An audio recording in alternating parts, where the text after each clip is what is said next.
नमस्कार फरीदाबाद, मैं सौरभ भारद्वाज एक बार फिर शहर के ज्वलंत मुद्दे पर आप सभी के साथ लाइव हैं। हम लोग पहुंचे हैं उस सड़क पर जो सड़क बल्लभगढ़ से तिगांव की तरफ जाती है और जिस सड़क पर कई सारे गांव पड़ते हैं।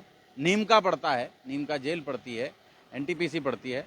इसी सड़क पर जहां हम खड़े हैं, हमारे पीछे आप देख सकते हैं, इस जगह पर एक नया कूड़ा निस्तारण केंद्र बनाए जाने की घोषणा हुई है, संभावना हुई है और उसी का लगातार यहाँ विरोध हो रहा है।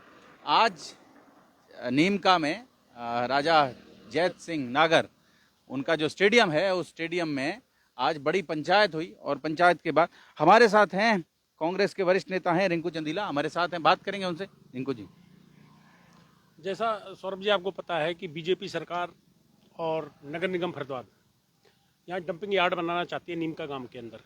जहाँ हम खड़े हैं ये वही जगह है। आप देखिए कि ये बहुत हरा भरा क्षेत्र था।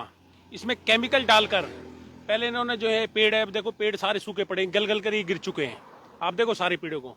तो इन्होंने एक प्लान के तहत पहले इन पेड़ों को गिराया है, केमिकल मिला के इन पेड़ों को खत्म करने की कोशिश की गई है और अब इन्होंने ये कूड़ा केंद्र डंपिंग यार्ड यहाँ बनाने का पूरा फैसला कर रखा है। मैं आज इसी को लेकर हमारे गांव नीमका में और नीमका गांव के आसपास के सभी गांवों से जितनी भी हमारी पंचायतें हैं और अब तो खरी नगर निगम के अंदर आ गया, हर गांव से जितने भी हमारे फैसला लिया है कि हम डंपिंग यार्ड नहीं बनने देंगे। उसका एक सबसे बड़ा कारण है, अगर डंपिंग यार्ड यहाँ बन गया तो सबका जीवन अस्त व्यस्त हो जाएगा। सौरभ जी आप देखो, आप बंदवाड़ी जाके देखो, सबसे पहले नंबर पर यहाँ पर्यावरण सबसे खराब हो जाएगा, दूसरे नंबर पर बीमारियाँ फैलनी शुरू हो जाएंगी और वो हम ये जो 84 क्षेत्र है नहर पार, ये बर्दाश्त नहीं करेगा। हम किसी भी सरकार की ओर से बड़ा सुधार केंद्र है ये जो नीमका जेल है, और यहाँ जितने लोग सुधार के लिए आते हैं उन सबको भी बड़ी दिक्कत होने वाली है। ये तो बिल्कुल जड़ में है इनके। आप देखो 10 कदम की दूर पर जेल, यहाँ जेल है। तो ये तो हम किसी भी सूरत में बनने नहीं देंगे। ये 84 ने आज फैसला ले लिया है, हर गांव के एक एक नागरिक ने, हर सदस्य ने ये फैसला लिया है कि हम किसी भी सूरत में डंपिंग यार्ड नहीं बनने देंगे। क्योंकि हम अपना ही नहीं, आने वाली पीढ़ियों का भी, जो आने वाली पीढ़ी है उनका भी भविष्य खराब कर देंगे। क्योंकि आने वाले समय में इतनी तगड़ी बीमारियां यहाँ से फैलती हैं। आप कैंसर की सबसे जो बड़ी बीमारी है वो भी, और बंदवाड़ी मैनेज नहीं हो रहा, फिर कैसे उम्मीद करें? आज बंदवाड़ी जाओ 10-10, 15-15 किलोमीटर तक गांवों तक स्मेल जाती है। और मैं ये कहता हूँ कि ये कोई जाति विशेष की लड़ाई नहीं है, ये व्यक्ति विशेष की लड़ाई नहीं है, ये किसी गांव की लड़ाई नहीं है। ये रिहायशी क्षेत्र है। यहाँ बीपीटी में कम से कम भी कई लाख रिहायशी क्षेत्र फ्लैट हैं जिसमें यहाँ इतने परिवार रह रहे हैं। आसपास के गांव हैं, सैकड़ों यहाँ गांव हैं।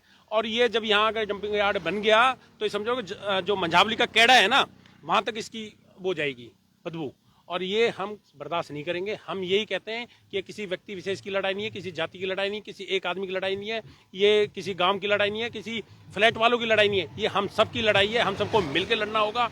और मैं एक संदेश देना चाहता हूँ कि यहाँ से सेक्टर 8 और 9 भी ज़्यादा दूर नहीं है।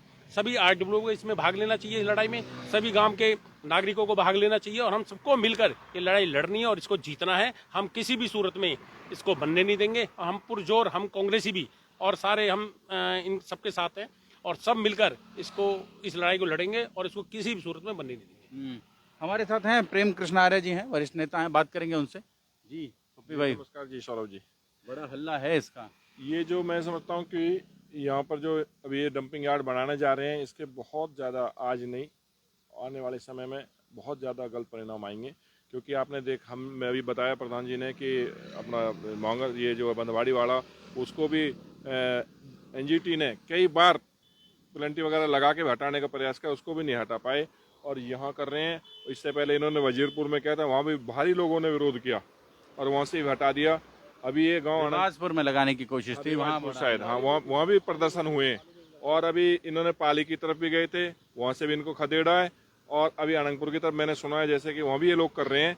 पर मैं समझता हूँ क्योंकि ये जो सरकार जो कर रही है, ये टारगेट करके ऐसे रिहायशी क्षेत्रों को कर रही है कि जहाँ से लोगों में, मैं समझता हूँ, मुझे नहीं समझ में आ रहा कि ये किस हिसाब से यहाँ लोग कर रहे हैं। अब आपने देख ही रखा, बताया प्रधान जी ने, क्योंकि ये यहाँ पे केमिकल वाला पानी छोड़ के, क्या हरे भरे पेड़ थे, ये सारे पेड़ सूख गए हैं और इसको हटाकर अब ये डंपिंग यार्ड लाएंगे जिसको जीवन के लिए, पर्यावरण के लिए बहुत खतरा है। और सरकार, मैं समझता हूँ कि जो हमारे गुर्जर समाज के जो गाँव हैं, इनको हो सकता है कि वो टारगेट कर रही है जानबूझकर कि इन लोगों को परेशान किया जाए।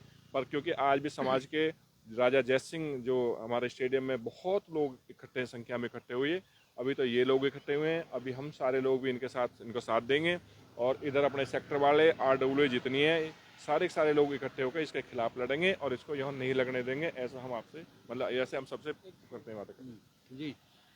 सौरभ जी, एक चीज़ और बताना चाहता हूँ मैं आपको, अगर फरीदाबाद के नक्शे पे देखें, फरीदाबाद का अगर नक्शे पे देखें तो ये 84 वाला जो क्षेत्र है ये सबसे हरा भरा है, ये पर्यावरण मुक्त है, मतलब पर्यावरण अगर देखा जाए पॉल्यूशन मुक्त है, यहाँ सबसे ज़्यादा हरे भरे पेड़ है। इनको आज इन्होंने जो टारगेट किया सरकार ने, बीजेपी सरकार ने और नगर निगम ने, ये सोच समझकर इनकी कोई रणनीति है इस क्षेत्र को बर्बाद करने की। मैं दूसरा बताना चाहता हूँ कि नगर निगम में अभी जो 26 गांव जोड़े थे पिछली बार इन्होंने, उन 26 गांवों की अगर मैं आपको बात करूँ, ये उन्हीं में ये कूड़ा जो नीम का गांव है ये उन्हीं 26 गांवों में आता है। और नीम का गांव वो गांव है जिसकी पंचायत में सबसे ज़्यादा पैसा था, 250-300 करोड़ रुपए इस पंचायत में था। नवादे वाली पंचायत में सबसे ज़्यादा पैसा था, मुजेड़ी वाली पंचायत में सबसे ज़्यादा पैसा था।